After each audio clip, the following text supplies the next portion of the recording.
Hello, my name is Stu and I've been playing games for many years now. From the age of about 2 or 3 up until now the age of 24.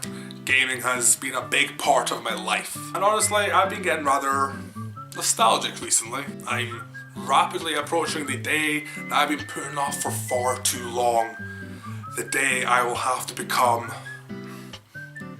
I don't want to say this out loud. An adult.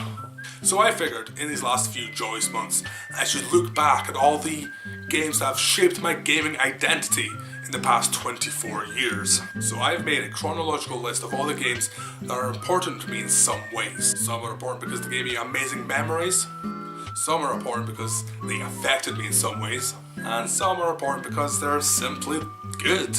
Most of the games on this list are great, but some of them are awful. But I love them anyway, just like my children. From my earliest gaming memory in 1994 all the way to right now in 2016, we shall look at almost 40 different games and even some consoles for the next however long this series is going to take.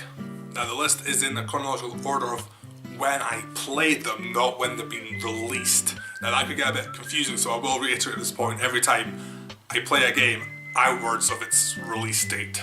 To stop the list from going too crazy though, I have a couple of rules. Number 1, no more than 2 games per year. Otherwise there are some years where I could talk about 5 or 6 games and we don't need that. This list is going to be long enough as it is. Number 2, I am going to allow myself to talk about more than 1 game per franchise, as long as the games come from different generations. Now there are going to be 2 series in particular that are going to pop up a few times during this list, but we'll get to that when we get to it. So now that we've got the boring stuff out of the way, so allow me to introduce to you the very first game I ever remember playing, Sonic the Hedgehog 1 for the Sega Master System.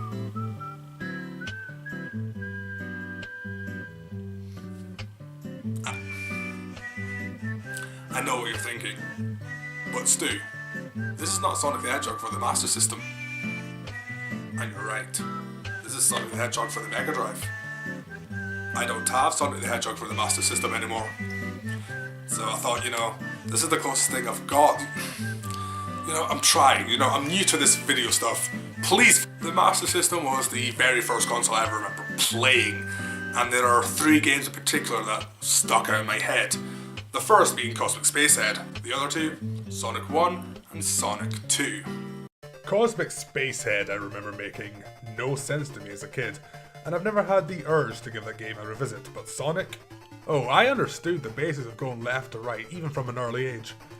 Clearly I was so advanced. I remember playing this game and its sequel so much as a child during my weekend visits to my grandparents' house. I'm pretty sure me and my sister called our goldfish Sonic and Tails because naming our aquatic creatures after a hedgehog and a fox seemed like a great idea at the time. Sonic the Hedgehog was pretty much the first video game character I ever fell in love with, and so I got to learn from a very early age that the things that you love the most will also be the ones that will hurt you the most. So let's play the bugger and see what it was about it 22 years ago that made me fall in love with it.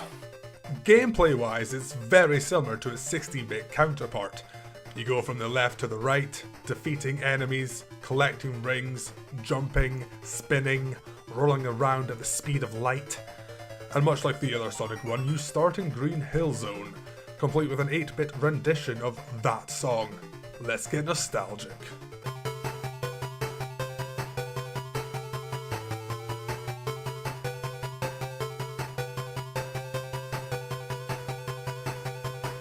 "8-bit Green Hill Zone" was so ingrained into my head that the first time I played the actual Sonic 1, I thought I was playing the wrong game. I was so used to the 8-bit version that the 16-bit one just looked wrong. When I bought the Sonic Mega Collection for the PS2, I was weirded out by how different it was to what I remembered, but I eventually grew to love the Mega Drive version, and then sort of not love it, and then sort of decide it's okay, I guess, and then having Green Hill Zone be level 1 in the 8-bit version may have you believe that the entire game is going to be the original game remade, but no. There are levels based on the original game. The aforementioned Green Hill Zone, Labyrinth and Scrap Brain Zones are all represented in the 8-bit version, but with completely original layouts. In addition to that, there are 3 original levels, the final level, which is Sky Base Zone, and Jungle. And of course that famous Sonic level that everyone loves, Bridge. Just Bridge. One thing that I liked is the wee map that pops up in between levels. It gives Sonic a sense of progress and adventure. Also reminiscent of the original game is how it is laid out. Each zone has 3 acts. The first 2 being pure platforming levels, and the third being a boss battle with Dr. Robotnik and whatever contraption he's sprung up this time. The bosses are generally fairly easy to figure out the pattern to, but what makes them difficult is that you cannot get hit in these fights or you will die. The way Sonic works is that he can take a hit as long as he has at least 1 ring, thus proving that money is indeed everything. However, in Act 3 there are no rings and they don't carry over level by level. You have to defeat each boss without being hit once. It can get tense. But you know, I can't stay mad at a man with theme music like this.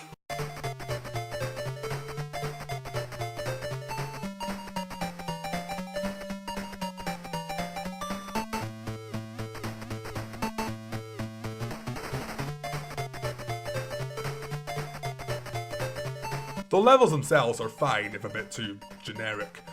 The speed element of Sonic is rarely in play here. Sonic has momentum and sometimes that can screw you over. Or in the case of certain water parts, he just won't move at all. In this level you have to make a leap of faith to get onto the platform that is off screen. If you don't know where it is, sorry dude, but you're dead now. Rest in peace. Cause of death? Bad level design leading to drowning. In spite of that, Sonic 8-bit is a relatively easy game. Levels are short, so dying isn't the end of the world. Most levels shouldn't take you more than a couple of minutes. That is, shouldn't. There aren't too many gimmicky levels. There is an auto-scroller at Bridge, but it's slow enough you can compose yourself. There's also a climber level in the Jungle, but again, the game doesn't pull any tricks. The bonus stages are a good way to get lives.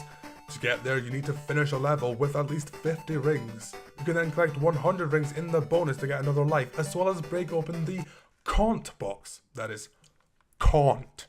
C-O-N-T. Cont. To get continue. And I hate these levels. I hate them. Like, the first one's pretty alright, it's pretty standard, but the rest of them get so complicated, there's so many things that make you bounce all around the screen, it's hard to control, I don't like them. So I've rolled through the green hills, crossed the bridge, journeyed through the jungle, traversed Labyrinth, I voyaged past the Scrap Brain Zone, and I peregrinated the Sky Base. I beat Robotnik's ass in his thrilling final boss battle.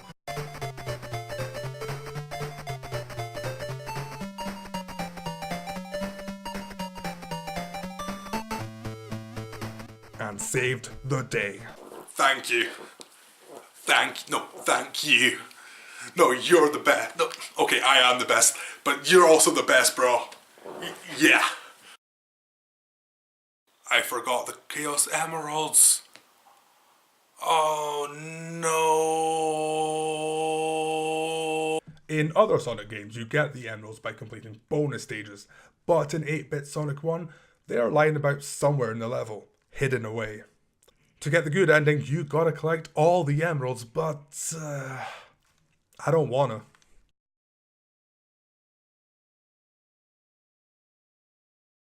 So, in conclusion, is Sonic the Hedgehog 1 for the Master System, not the Mega Drive, the Master System, as good, worse, or just as I remember as a kid? Honestly, it's alright. Not a great game, but it's not a terrible game either. And you know, I can't hate this game. This is how it all started. This game is the reason I'm making these videos, possibly. Probably not. For an 8-bit Sonic game, it's pretty good. The music is fine. I mean, playing the music in the background of this entire video, it's been pleasant, right? The gameplay works mostly. And honestly, they did a decent job at translating the Sonic experience into a less powerful console. Yeah, it's not as fast as the Mega Drive / Genesis version of the game, but you know, that's okay. And I can't say I didn't have fun with it. So, yeah. But I do think nostalgia is a big part of my verdict of this game. This is the first game I remember playing, you know. There's going to be a little bit of bias, and in the future the plan is to remove the rose-tinted glasses and look at games as if I was playing them for the first time, but I just can't do it for this one. This is the game that started it all. Like, would I recommend this game to someone to play it right now? No. Absolutely not. It's not aged well. It's probably overshadowed by just about every Sonic game that's come out after it. But would I play this game again? Yeah. You know, I hadn't played this game in like a decade before doing it for this video, and I'd never actually beaten it before. So in a way I got to experience more of it than I ever did as a child. And honestly, I had a good time. It's a short game. I was able to beat it in about an hour, and a skilled player could probably do it in half that, probably. I briefly mentioned that there was an 8-bit Sonic 2 that had Tails in it. So it was the best game ever when I was like 3. But that's a video for the far future. And so without further ado, Sonic the Hedgehog 1 for the Master System will be inducted into my gaming Hall of Fame. Join me next time as we journey on to 1995 and we defect from Sega onto its enemy. From one super popular mascot character to perhaps the super popular gaming character. I'll see you next time. If you've watched this far, then I must commend your spirit. This is my first video in this style, so I would appreciate as much feedback as possible, so comment away. Like or even dislike the video. I'm also curious about what your earliest gaming memories are. What was the first game you remember playing or even seeing? Please, comment below with your answers because I am genuinely quite interested. If you do like what you saw, then click that subscribe button and I will see you in the next video.